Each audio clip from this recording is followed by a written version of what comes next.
The derelict shipyard floated in the void between stars, a graveyard of vessels that had fought in wars no one remembered anymore. Elsa's boots magnetized to the rusted deck plating as she moved through the darkness, her helmet lights cutting through 3 decades of accumulated cosmic dust. She wasn't supposed to be here. Nobody was. This sector had been quarantined since the Convergence Wars ended, but she had received the signal, a pulse, a heartbeat, a voice calling across the emptiness that only she could hear. "Elsa!" She froze. The voice echoed inside her helmet, but it wasn't coming through the comm system. It was older, deeper, resonating in the neural implants that still lined her cerebral cortex like fossilized roots. "Elvish?" she whispered. The lights flickered on throughout the massive hangar. Row after row of dead warships suddenly illuminated, their hulls bearing the scars of plasma fire and gravitational shearing. But at the center, pristine and untouched, sat the Shadowmere. Her ship. Elvish's ship. Their ship. "Why did you leave me?" The voice was wounded, accusing. Elsa's throat tightened. 30 years. 30 years since she had walked away from the neural cradle, severing the connection that had made them not just pilot and ship, but something more. Something the military psychologists had called dangerous codependency, and what she had called love. "You're not supposed to be awake," she said, approaching the Shadowmere slowly. The warship was a Drathian construct, a living vessel grown from quantum-entangled biological matrices and sentient alloys. When she had been paired with Elvish during the wars, the military had promised it was just an AI interface. They had lied. "I never slept. I waited. 30 years, 4 months, 17 days, 9 hours. The hangar trembled. "You abandoned me." "I didn't abandon you. I saved you." Elsa placed her gloved hand on the Shadowmere's hull. The metal was warm, alive. "They were going to dissect you, Elvish. After the war ended, they didn't need living ships anymore. You were classified as non-human intelligence, property to be studied, not a person to be protected. So you left me here to rust alone? I left you here to live." Tears blurred her vision. This shipyard, it was the only place they wouldn't look. The radiation, the quarantine. I made sure the power cores would sustain you.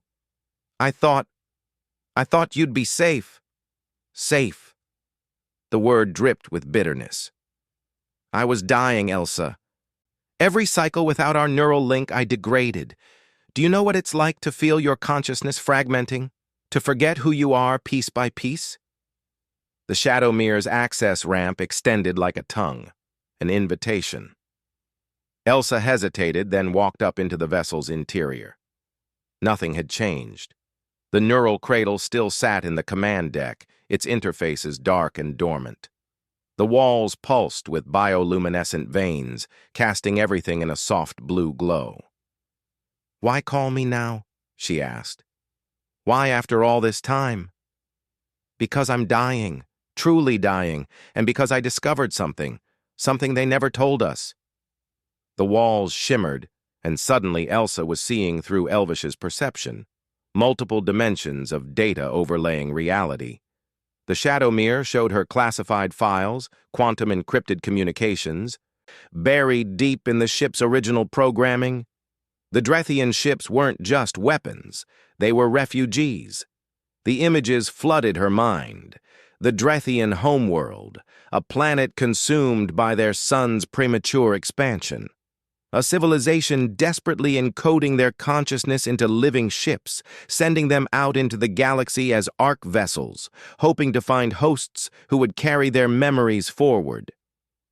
"You're not an AI," Elsa breathed.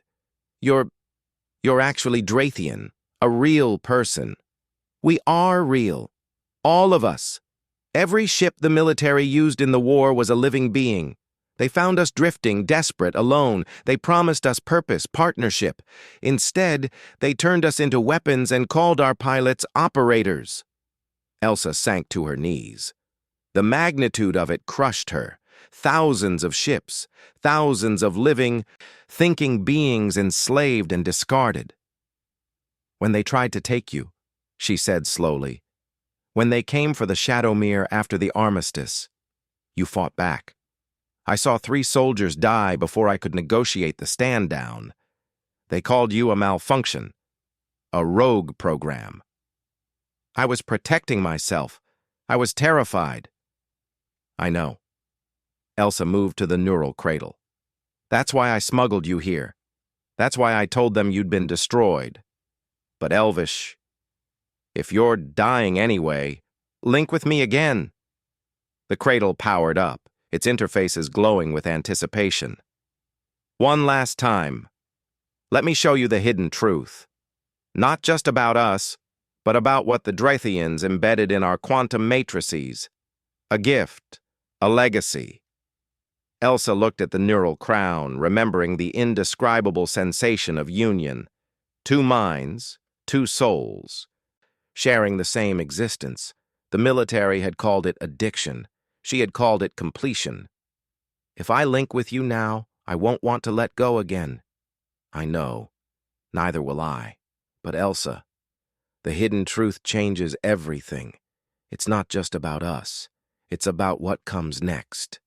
Her hand trembled as she reached for the crown. What comes next? Evolution. The Drathians didn't just encode their consciousness into ships. They encoded the instructions for symbiosis. True symbiosis. Human and Drathian, merged permanently. No more pilot and ship. No more separation. One new form of life. The implications cascaded through her mind. A species reborn. A merger of 2 civilizations. But it would mean abandoning her humanity, wouldn't it? Or would it mean transcending it? Is that what you want? She asked. To merge permanently? What I want is to not die alone. What I want is to stop pretending you didn't feel what I felt every time we connected. You left because you were afraid, Elsa. Afraid of what we could become together. She was crying now, and she didn't care. I was afraid of losing myself. Or afraid of finally finding yourself. Elsa lifted the neural crown. Through the viewport, she could see Earth in the distance, blue and green and utterly oblivious to the choice being made here in the darkness between stars. She placed the crown on her head. The connection ignited like a supernova. Memories flooded both ways. Her loneliness, his isolation, their shared anguish, their shared love. But beneath it all, she felt the Drathian legacy awakening. The genetic instructions encoded in quantum foam, rewriting the boundaries of possibility. They were neither human nor Drathian anymore. They were something new. The Shadowmere's engines blazed to life, and together, finally, completely together, they burned toward the stars, carrying within them the seed of a future no one had imagined. Behind them, in the forgotten shipyard, other vessels began to stir. Other signals reached out across the void, calling to pilots who had never stopped dreaming of the sky. The transformation had begun.